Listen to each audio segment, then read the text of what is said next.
Hello friends, नमस्कार, जय हिंद। कैसे हैं आप लोग? आपके अपने यूट्यूब चैनल रोजगार विथ ITI में आपका बहुत बहुत स्वागत है। तो जैसा कि बता दें, हमारी फीटर थ्योरी की जो क्लासेस चल रही थी उसमें आज हमारे यूनिट 8 में आज हमारा तीसरा पार्ट है मेटल। मेटल के पहले हमने मेटल के टाइप के बारे में पढ़ चुका है और मेटल की जो प्रॉपर्टीज़ होती हैं, मैकेनिकल प्रॉपर्टी, फिजिकल प्रॉपर्टीज़, उसके बारे में पढ़ चुका है। आज हम पढ़ने वाले हैं पिग आयरन, कास्ट आयरन और आटा आयरन, जिससे एग्जाम्स में काफ़ी क्वेश्चन आते रहते हैं आप लोगों को, और ये काफ़ी इंपॉर्टेंट होने वाला है आपके एग्ज़ाम के दृष्टि से। आते हैं अपने टॉपिक की तरफ। हमारी टॉपिक क्या है? Pig iron. तो पिग आयरन से पहले हम लोग क्या पढ़े थे कि जो हमारा आयरन और होता है, लव अयस्क होता है, उसको हम लोग खदानों से निकालते हैं। फिर उसके बाद हम लोग उसका क्या करते हैं? शुद्धिकरण करते हैं। शुद्धिकरण करने के बाद हम लोग उसको लाते हैं ब्लास्ट फर्नेस में। फिर ब्लास्ट फर्नेस में लाने के बाद क्या करते हैं? हम पिग आयरन प्राप्त करते हैं। जो लव अयस्क, जो हमारा आयरन ओर है, उसको हम लोग ब्लास्ट फर्नेस में लाएंगे और ब्लास्ट फर्नेस में हमें पिग आयरन प्राप्त होगा। और जो पिग आयरन हमारा होता है वो हमारा क्या होता है? कच्चा लोहा होता है। इसको नोट कर लीजिए, हमारा कच्चा लोहा होता है। तो यहाँ पे देखिए आप लोगों के ब्लास्ट फर्नेस दिख रही होगी। इससे एग्जाम्स में काफ़ी क्वेश्चन पूछे जाते हैं ब्लास्ट फर्नेस में। पहला क्वेश्चन तो यही पूछ देगा आप लोगों को कि पिग आयरन का उत्पादन किस फर्नेस में करते हैं। तो पिग आयरन का उत्पादन किस में करते हैं? ब्लास्ट फर्नेस में करते हैं। इसको आप लोग नोट करिए। आप लोग हर एक पॉइंट को पॉइंट बनाकर, स्टार बनाकर अपने कॉपी में नोट करते जाइए, क्योंकि ये काफ़ी इंपॉर्टेंट होने वाली है आज की टॉपिक। ब्लास्ट फर्नेस में आप लोगों के सामने ब्लास्ट फर्नेस दिख रहा होगा। ब्लास्ट फर्नेस में एग्जाम्स में क्वेश्चन क्या आते हैं? पहले तो इसकी ऊंचाई पूछ देता है कि जो ब्लास्ट फर्नेस होती है इसकी ऊंचाई कितनी होती है। तो इसकी ऊंचाई लिख लीजिए आप लोग, 20 से 40 मीटर होती है। इसकी ऊंचाई 20 से 40 मीटर होती है। और इसका व्यास पूछ देता है, तो व्यास इसमें कितना होता है? 6 से 9 मीटर होता है। व्यास इसका 6 से 9 मीटर होता है। और हम लोग ब्लास्ट फर्नेस में कितना परसेंट जो हमारा आयरन निकलता है उसमें कितना परसेंट कार्बन होता है पिग आयरन में, ये भी पूछता है कि पिग आयरन में कार्बन कितना होता है? 3 से 4% हमारा कितना होता है? कार्बन होता है। ठीक है। और उसके बाद ये आपको ब्लास्ट फर्नेस दिख रही होगी। ये हमारा जो बाहरी भाग होता है इसका, ये स्टील का बना होता है। बाहरी भाग किसका बना होता है? नोट कर लीजिए यहीं पे, बाहरी भाग स्टील का बना होता है। और इसके अंदर क्या होता है? अग्निशः ईंटों का अस्तर होता है। अग्निशः ईंटों का अस्तर, अग्निशः ईंटों का अस्तर होता है। इसके आंतरिक भाग में अग्निशः ईंटों का अस्तर होता है और बाहरी भाग किसका बना होता है? स्टील का बना होता है। सबसे पहले हमारा ये देखिए एग्जॉस्ट गैस, यहाँ से हमारी क्या निकलती है? वायु हमारी यहाँ से निकलती है। यहाँ से हम लोग क्या करते हैं? जो हमारा क्या होता है? अयस्क, जो हमारा अयस्क होता है, आयरन और होता है, उसके साथ साथ हम लोग चूना पत्थर भी मिलाते हैं, लाइम स्टोन जिसको बोलते हैं आप लोग। यहाँ पे देखिए चूना पत्थर हमने लिखा है, जिसको लाइम स्टोन भी बोलते हैं। वो क्या करता है? वह जो हमारा अयस्क होता है उसको क्या करता है? उसके साथ क्रिया करके जो उसमें झाग के रूप में हमारे क्या होता है? जो अशुद्धियाँ होती हैं उनको बाहर निकालता है। ठीक है। झाग के रूप में हमारी अशुद्धियाँ चूना पत्थर क्या करता है? बाहर निकालता है। यह भी क्वेश्चन यहाँ से बनता है, चूना पत्थर का कार्य क्या होता है? इसको भी नोट कर लीजिए। इसके बाद कोक जो होता है हमारा, देखिए यहाँ पे कोक, इसको क्या करता है? यह दहन का कार्य करता है। कोक हमारा क्या करता है? भट्ठी में दहन का कार्य करता है। जैसे कोयला भी इसमें हम डालते हैं दहन के लिए। यानी यहाँ से हम लोग आयरन और चूना पत्थर और कोक भट्ठी में क्या करेंगे? डालेंगे। देखिए भट्ठी का जो टेम्परेचर होता है यहाँ पे सबसे अधिक होता है, भट्ठी का टेम्परेचर, जिसको हम लोग बॉस बोलते हैं। ठीक है। यह भी क्वेश्चन अभी फिलहाल DRDO के एग्जाम में आया था कि भट्ठी का टेम्परेचर सबसे अधिक कहाँ होता है। तो आप लोग इसको भी नोट कर सकते हैं। यहाँ पे इसका टेम्परेचर कितना होता है? 2000 डिग्री सेल्सियस होता है। जैसे जैसे हमारा ऊपर जाता है टेम्परेचर क्या होता जाता है? कम होता जाता है। ठीक है। इसके बाद ये हमारे टूयर्स होते हैं, इनके द्वारा हवा भेजी जाती है। इनके द्वारा गर्म हवा भट्ठी के अंदर भेजी जाती है टूयर्स के द्वारा। ठीक है। उसके बाद हमारा क्या होता है? ये मोल्टन स्लैग। देखिए जब हमारा यहाँ पे क्रिया करके जब हमारा मेटल पिघलता है तो यहाँ पे देखिए टैपिंग होल है। टैपिंग होल से हमारा मोल्टन आयरन, जो हमारा आयरन निकलता है, शुद्ध आयरन, हम लोग टैपिंग होल से निकाल लेते हैं। और जो हमारा अशुद्धियाँ होती हैं स्लैग के रूप में, ये बाहर निकल जाती हैं। ऊपर क्या होती हैं? अशुद्धियाँ तैरती रहती हैं और बाहर क्या होती हैं? इस माध्यम से बाहर निकल जाती हैं। ठीक है। और टैपिंग होल के द्वारा हम लोग आयरन निकाल लेते हैं, शुद्ध आयरन। यह आयरन हमारा पिघला हुआ होता है। इसको हम लोग किसी सांचे में रख कर क्या करते हैं? जिस आकार में हमें ज़रूरत होती है उस आकार में हम इसको ढाल लेते हैं। ठीक है। इसके बारे में आप लोगों को पढ़ लिए जितना कुछ इससे था। इसकी ऊंचाई और व्यास को भी नोट कर लीजिए, और कार्बन जो होता है पिग आयरन में कितना % कार्बन होता है इसको भी आप लोग क्या करिए, नोट कर लीजिए। तो पिग आयरन से जितना कुछ था, भट्ठी से हमारा सब कुछ हमने बता दिया। तो हमने क्या किया अब तक, आयरन ओर जो था, आयरन ओर से हमने क्या प्राप्त कर लिया, पिग आयरन प्राप्त कर लिया। आयरन ओर से पिग आयरन प्राप्त कर लिया। अब पिग आयरन का यूज हम क्या करेंगे, पिग आयरन जो होता है कच्चा लोहा होता है, उसका यूज हम कहीं नहीं कर सकते। उसका यूज जो होता है अन्य आयरन को बनाने के लिए करते हैं। अन्य आयरन जैसे हमारा हो गया कास्ट आयरन, राट आयरन और स्टील जो होती है, उसको बनाने के लिए हम लोग क्या करते हैं, पिग आयरन का यूज करते हैं। आयरन ओर के बाद हमने ब्लास्ट फर्नेस में पिग आयरन प्राप्त किया, नोट करिए। आयरन ओर के बाद ब्लास्ट फर्नेस में पिग आयरन प्राप्त किया। अब पिग आयरन से हम लोग चिपोला फर्नेस में अगर क्रिया कराएंगे तो हमारा कास्ट आयरन बन जाएगा। पुडलिंग फर्नेस में क्रिया कराएंगे तो राट आयरन बन जाएगा, और उसके बाद इसी से हम लोग स्टील भी प्राप्त करते हैं। तो आते हैं हम अपने कास्ट आयरन की तरफ।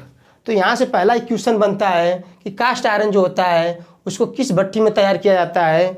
इसको हम लोग क्यूपोला फर्नेस में क्या करते हैं, तैयार करते हैं। कास्ट आयरन को हम लोग क्या बोलते हैं, यहाँ पे लिख लीजिए। कास्ट आयरन को ढलवा लोहा भी बोला जाता है, यहाँ पे नोट कर लीजिए। कास्ट आयरन को ढलवा लोहा भी क्या करते हैं, ढलवा लोहा भी बोला जाता है कास्ट आयरन को। इसको हम लोग क्यूपोला फर्नेस में प्राप्त करते हैं। और एक इसकी प्रक्रिया होती है, इसको भी नोट कर लीजिए, कहीं कहीं एग्जाम में बोल देगा क्रूसिबल। इसकी एक और प्रक्रिया होती है, क्रूसिबल के द्वारा भी हम इसको क्या करते हैं, तैयार करते हैं। ठीक है, तो आपके सामने यह कौन सी भट्ठी दिख रही है, क्यूपोला फर्नेस दिख रही है। ठीक है, यह इसी के समान होती है, ब्लास्ट फर्नेस के ही समान होती है, लेकिन यह आकार में छोटी होती है। इनकी जो ऊंचाई होती है 6 से 12 मीटर होती है, और जो व्यास होता है 1 से 2 मीटर होता है। हमने आपको सारा मैटर एक जगह इकट्ठा इसलिए लिख दिया है ताकि वीडियो लंबा भी ना हो और आप लोगों को समझने में भी क्या हो, आसानी हो। इसका आप लोग एक बार स्क्रीनशॉट ले सकते हैं ताकि इसको बाद में आप लोग नोट भी कर सकते हैं अच्छी तरीके से। ठीक है, इसकी ऊंचाई हो गई 6 से 12 मीटर, इसका जो व्यास हो गया हमारा 1 से 2 मीटर हो गया। ठीक है, इसके बाद हम लोग आते हैं, ये हमारा चार्जिंग डोर है। चार्जिंग डोर यहाँ से हम लोग क्या करते हैं, भट्ठी में जो हमारा पिग आयरन होता है, पिग आयरन के साथ कोयला, चूना पत्थर 2:4:1 के रेशियो में क्या करते हैं, इसमें भट्ठी में डालते हैं। यह रेशियो भी पूछ देता है एग्जाम में, इस रेशियो को भी क्या करिए आप लोग नोट कर लीजिए। उसके बाद हमारा इसका तापमान, कितना तापमान होता है भट्ठी का, तो भट्ठी का तापमान 1340 डिग्री सेल्सियस होता है। भट्ठी का तापमान 1340 डिग्री, इसको भी नोट करिए। और इसमें जो होता है देखिए, यहाँ पे एक स्लैग होल है और एक होल होता है, जिसके द्वारा हम लोग भट्ठी में हवा भेजते हैं, और उस स्लैग होल के द्वारा क्या होता है, हमारे जो अशुद्धियाँ होती हैं वो बाहर निकल जाती हैं। और यहाँ पे टैपिंग छिद्र जो है, यहाँ से हम लोग अपने आयरन को क्या करते हैं, बाहर निकाल लेते हैं, और अपने सांचे में रख कर क्या करते हैं, जिस आकार में हमें प्राप्त करना होता है उसको हम लोग क्या करते हैं, उस आकार में ढाल देते हैं। ठीक है, इसको आप लोग नोट कर लीजिएगा। तो इसका तापमान भी नोट करवा दिया हमने। और जो कास्ट आयरन होता है इसका यूज पूछ देता है आप लोगों को, तो इसका यूज होता है भारी मशीनों के बेड और फ्रेम या पुल्ली आदि बनाने में। यानी कास्ट आयरन का यूज आप लोग देखते ही होंगे, जो हमारी बेंच वाइस बनी होती है वो भी हमारी कास्ट आयरन की बनी होती है। उसके बाद जो हमारा लेथ मशीन का जो बेड होता है कास्ट आयरन का बना होता है। इससे कहने का तात्पर्य यह है कि जहाँ पे हमारा कंप्रेसिव लोड ज़्यादा होगा, जहाँ पे कंप्रेसिव लोड ज़्यादा होता वहाँ पे हम लोग क्या करेंगे, कास्ट आयरन का यूज करेंगे। कार्बन क्या हो गया, कार्बन इसमें 2 से 4% होता है, यह काफ़ी इंपॉर्टेंट है। इसमें कार्बन पूछता है कि पिग आयरन में कितना % कार्बन होता है और राट आयरन में कितना %, यह कार्बन भी आप लोग क्या कर लीजिए, नोट करिए, ध्यान दीजिएगा। ठीक है, इसके बाद हम लोग क्या आते हैं, इसके गुण पे। जो कास्ट आयरन के गुण, जो यहाँ पे इतने गुण आप लोगों को दिख रहे होंगे, यह काफ़ी इंपॉर्टेंट होने वाले हैं, क्योंकि इससे भी हमारे एग्जाम्स में काफ़ी क्वेश्चन देखने को आप लोगों को मिल सकते हैं। ठीक है, तो सबसे पहले यह क्या होता है, भंगुर होता है। भंगुर होता है यानी इसको अगर चोट लगने पर, चोट और झटके लगने पर यह टुकड़ों में क्या होता है, विभक्त हो जाता है। ठीक है, पहला यहाँ पे नोट कर लिए, यह भंगुर होता है। इसे फोर्ज नहीं कर सकते हैं, इसकी हम लोग फोर्जिंग नहीं कर सकते। कास्ट आयरन की क्या है, फोर्जिंग नहीं कर सकते हैं। इसको भी आप लोग स्टार बना के नोट करिए, यह भी काफ़ी इंपॉर्टेंट क्वेश्चन है। ठीक है, किसी इसकी फोर्जिंग नहीं कर सकते हैं। इसका गलनांक पूछता, हमने गलनांक अभी मेटल के ही फर्स्ट पार्ट में जितने भी हमारी धातु में उसके गलनांक हमने क्या किया था, एक साथ लिखवा दिया था। इसका गलनांक जो होता है 1250 डिग्री सेल्सियस होता है। आगे बढ़ते हैं हम लोग। ग्रेफाइट होने के कारण स्वयं लुब्रिकेंट होता है। आप लोग देखे होंगे जहाँ पे हम लोग कास्ट आयरन का यूज कर रहे हैं, चाहे कटिंग के लिए चाहे किसी भी चीज़ के लिए, तो हम लोग वहाँ पे क्या होता है, लुब्रिकेंट का यूज नहीं करते हैं। क्यों नहीं करते हैं? क्योंकि यह जो होता है हमारा, इसमें स्वयं लुब्रिकेंट का गुण होता है। कास्ट आयरन में स्वयं लुब्रिकेंट का गुण होता है। क्यों होता है? क्योंकि इसमें क्या पाया जाता है, यहाँ पे आप लोग देखिए ग्रेफाइट की मात्रा होने के कारण इसमें यह स्वयं लुब्रिकेंट का गुण होता है। और कहीं भी हम लोग कास्ट आयरन पे अगर कटिंग कर रहे हैं, चाहे कोई भी प्रक्रिया कर रहे हैं, तो वहाँ पे हम लोग कूलेंट का यूज नहीं करेंगे। इसको भी आप लोग नोट कर लीजिए। कहीं कहीं एग्जाम में पूछ देगा आप लोगों को, क्यों पूछ देगा, इस तरह क्वेश्चन पूछेगा कि कास्ट आयरन पे हम लोग लुब्रिकेंट का यूज क्यों नहीं करते हैं। आप लोग बता सकते हैं कि ग्रेफाइट होने के कारण इसमें हम लोग कास्ट आयरन में लुब्रिकेंट का यूज नहीं करेंगे। इसकी कंप्रेसिव स्ट्रेंथ अधिक होती है। देखिए यहाँ पे एक क्वेश्चन आप लोगों को दिख रहा है, कंप्रेसिव स्ट्रेंथ यानी जो इसकी दबाव सहने की शक्ति होती है, दबाव सहने की शक्ति सबसे ज़्यादा होती है। इसीलिए हम लोग भारी से भारी मशीनों के बेड इसी के द्वारा क्या करते हैं, बनाया जाता है। ठीक है, आगे आइए। मेलिएबल और डक्टाइल नहीं होता है। मेलिएबल का मतलब होता है इसमें मेलिबिलिटी का गुण नहीं होता है। इसको हम लोग अगर पीटेंगे तो यह फैलेगा नहीं, यह टुकड़े टुकड़ों में क्या हो जाएगा, विभक्त हो जाएगा। और डक्टाइल मतलब यह तन्य भी नहीं होगा। इसको हम लोग क्या कर सकते, तान भी नहीं सकते। जैसे हमारा राट आयरन होता है, उसको हम लोग क्या कर सकते हैं, तान सकते हैं, ठीक है, फैला सकते हैं। लेकिन इसको हम लोग न फैला सकते हैं, न इसको हम लोग तार के रूप में खींच सकते हैं। यहाँ पे इसको भी आप लोग नोट करिए। इसकी केवल फ्लेम हार्डनिंग होती है। यह भी इम्पॉर्टेंट है क्योंकि हमारी जो लेथ मशीन होती है उसके बेड जो कास्ट आयरन का बना होता है। एग्जाम में पूछा गया क्वेश्चन है कि लेथ मशीन का जो बेड होता है उसके हम लोग कौन सी प्रक्रिया करते हैं, केस हार्डनिंग की फ्लेम हार्डनिंग क्या करते हैं। तो वहाँ पे आप लोगों का आंसर आता है फ्लेम हार्डनिंग, क्योंकि वह कास्ट आयरन का बना होता है।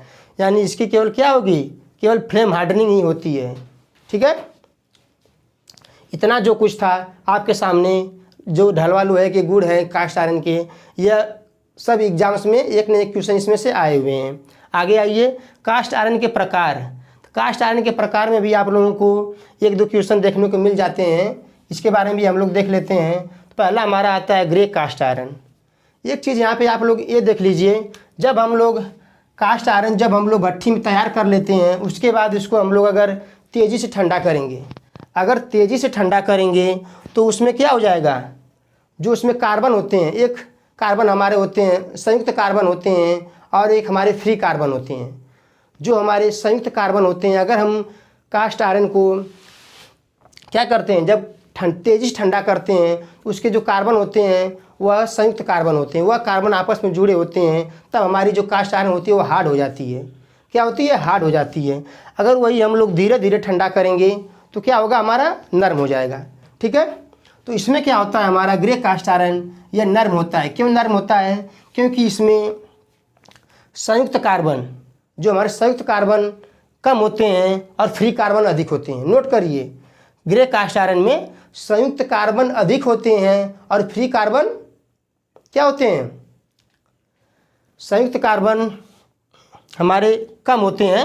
मैंने उल्टा बोल दिया है, संयुक्त कार्बन कम होते हैं और फ्री कार्बन अधिक होते हैं। इसलिए हमारा ग्रे कास्ट आयरन नर्म होता है और इसका यूज हम लोग करते हैं पाइप, सिलेंडर, बेड आदि बनाने के लिए इनका यूज हम लोग करते हैं। ठीक है, ग्रे कास्ट आयरन आप लोग नोट कर लीजिए, हो गया।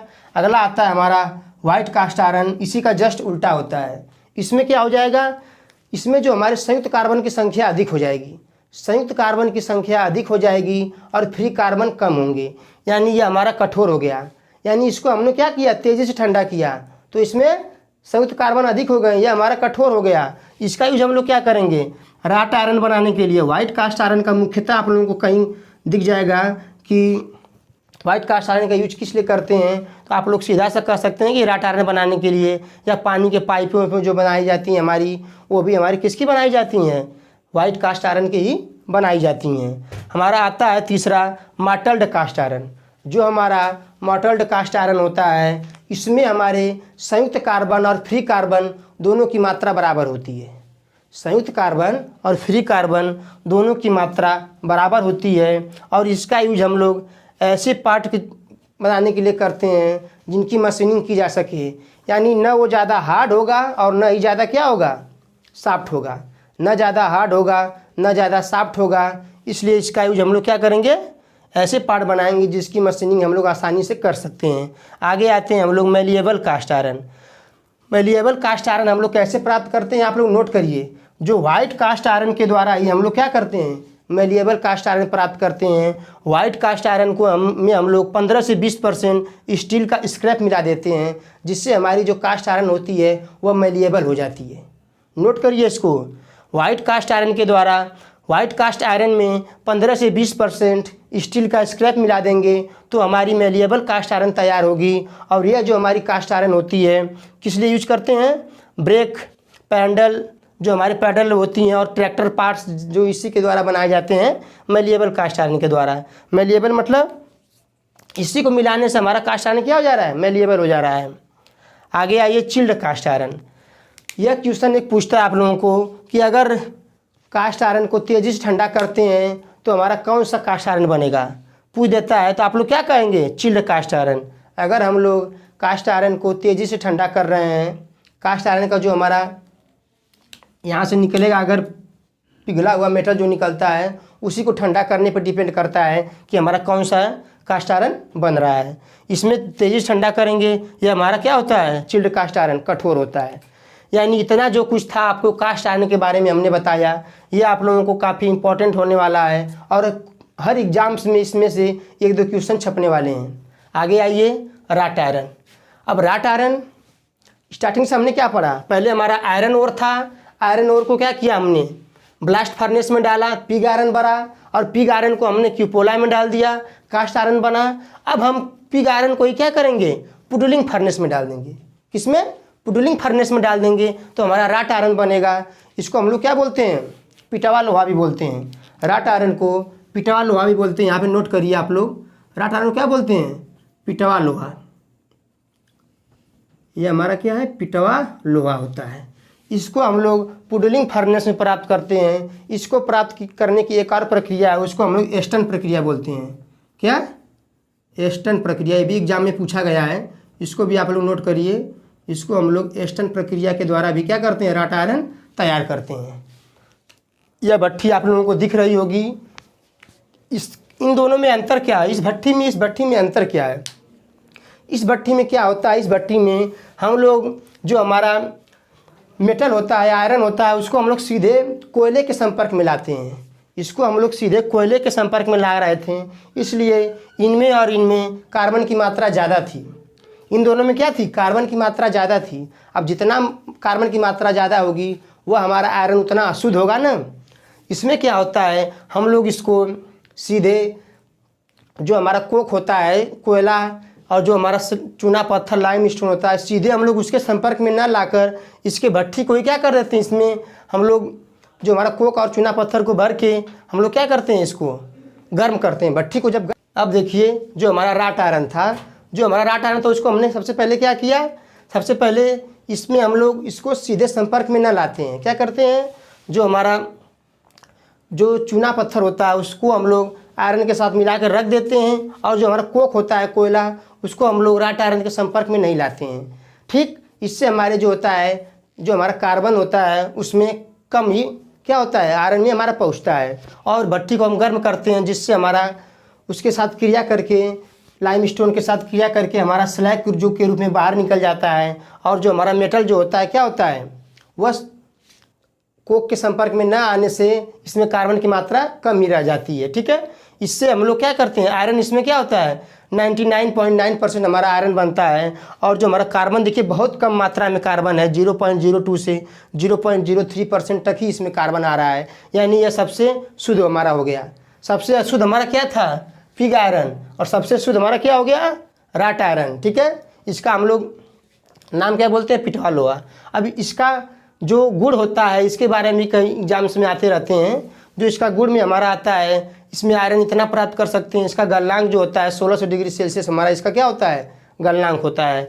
इसकी अंदरूनी बनावट क्या होती है, रेशेदार होती है।